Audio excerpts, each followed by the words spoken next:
Hello दोस्तों, welcome to M study centre. तो दोस्तों आज मैं आपको बताने वाला हूँ चतुर्थांश यानी पाद। कहीं कहीं इसे चतुर्थांश बोलते हैं और कहीं कहीं पाद। ठीक है, तो इसके बारे में आज आपको मैं पूरी डिटेल से बताने वाला हूँ और ये काफ़ी इम्पोर्टेंट टॉपिक है कॉम्पिटिटिव एग्ज़ाम की दृष्टि से भी और बोर्ड एग्ज़ाम की दृष्टि से भी। ठीक है, दोनों में इसका बहुत ही महत्वपूर्ण रोल होता है। ठीक है, तो आज मैं आपके सारे डाउट क्लियर कर देता हूँ इसके। ठीक है, इसके बाद आपको कोई कन्फ्यूज़न नहीं रहेगी। वीडियो को अंत तक देखना और पूरा देखना। ठीक है, बिल्कुल भी स्किप मत करना। तो देखिए दोस्तों, सबसे पहले हम शुरू करते हैं यहाँ से।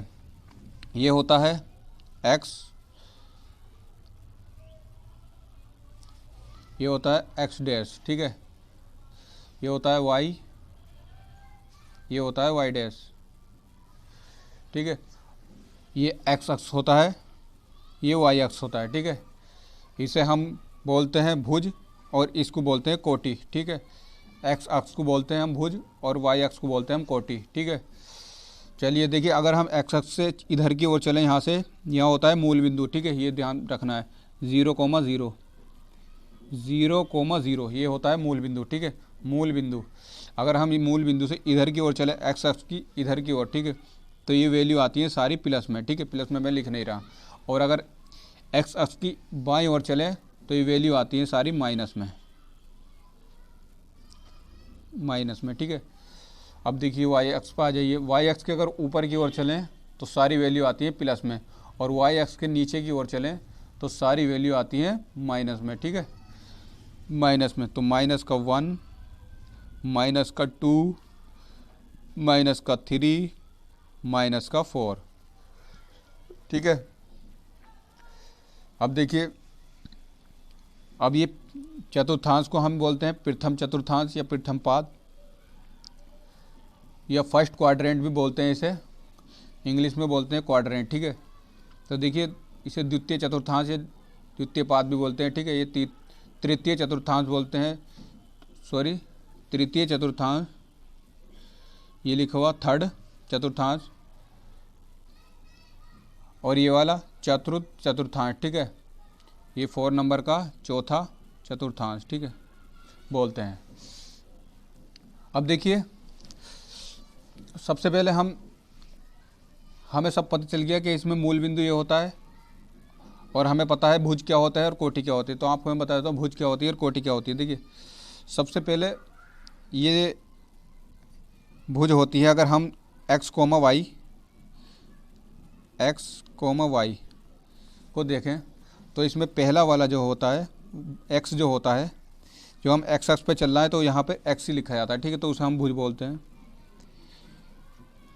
भुज, ये j है। ठीक है, और कोटि, भुज कोटि। ठीक है, और y अक्ष पे जो चलते हैं हम उसे बोलते हैं हम कोटि। ठीक है, ये भुज और कोटि से रिप्रेजेंट करते हैं इसे x, y को। ठीक है, अब देखिए इस चतुर्थांश में क्या होते हैं। देखिए, ये भी प्लस का है और ये भी प्लस का है। ठीक है, तो यहाँ पर हम अगर कोऑर्डिनेट देखें, इसके कोऑर्डिनेट देखें, निर्देशांक, तो इसके निर्देशांक जो होते हैं वो प्लस, प्लस, एक्स अक्ष पे भी प्लस, वाई अक्ष पे भी प्लस, दोनों प्लस ही होते हैं। अब देखिए इस पे देखें तो एक्स अक्ष पे भी, एक्स अक्ष पे माइनस, और वाई अक्ष पे देखें तो यहाँ वाई अक्ष है, ये एक्स अक्ष है तो माइनस है, यहाँ पे प्लस है तो प्लस। अब देखिए जेड अक्ष पे, सॉरी एक्स अक्ष पे देखिए, यहाँ पे इस वाले उसमें एक्स अक्ष पे माइनस और वाई अक्ष पे भी माइनस, तो माइनस माइनस। ठीक है, अब देखिए पहले में आ जाइए, यहाँ एक्स अक्ष क्या है प्लस का, वाई अक्ष माइनस का, तो प्लस एक्स अक्ष माइनस वाई अक्ष। तो इस तरीके के इसको हम जानते हैं कि ये चतुर्थांश होता है। ये सारी चीज़ें बेसिकली हमें सबको पता होनी चाहिए, ये बेसिक चीज़ें हैं। ठीक है, अब देखिए अगर हम पता करना चाहें कि इस बिंदु के कोऑर्डिनेट क्या होंगे, ठीक है, निर्देशांक क्या होंगे, तो हम इस बिंदु से यहाँ तक की दूरी और इस बिंदु से यहाँ तक की दूरी, तो हम निकाल लेंगे 2, इस बिंदु का है तो 2 कोमा -2, ठीक है। y पे -2 चल लिया है, इस पे 2 चल लिया है, ठीक है। तो हम इस तरीके से निकालते हैं। अब कोई पूछने लगा हमसे कि आप ये बताइए कि -5 और -6 कौन से चतुर्थांश में है। अब देखिए मैं आपको थोड़ा सा एग्जाम्पल देके बताता हूँ। ये अगर ये पूछने लगे कि 5 - 6 कौन से चतुर्थांश में है, ठीक है, ठीक है, तो हम कैसे बताएंगे। देखिए माइनस कौन से में है, y कौन से में है, माइनस में, ठीक है। तो y माइनस में कौन से में है, देखिए y माइनस का कौन से में है, यहाँ पर। अब प्लस का x किस में है, इसमें। तो हम कौन से बताएंगे, चौथे चतुर्थांश में है, ठीक है। हम इस बिंदु को बताएंगे कि चौथे चतुर्थांश में है। अब पूछने लगे 3, 5 कौन से चतुर्थांश में है, ठीक है। अभी 3, 5 कौन से चतुर्थांश में है। तो देखिए आप दोनों प्लस प्लस के हैं, 3 भी प्लस का है और 5 भी प्लस का है, तो दोनों पहले चतुर्थांश में यानी प्रथम पाद में है, ठीक है। अब देखिए अब कोई पूछने लगे 5 - 3, ये तो वही कर दिया, ठीक है, दूसरे चतुर्थांश, सॉरी चौथे चतुर्थांश। अब देखिए -2,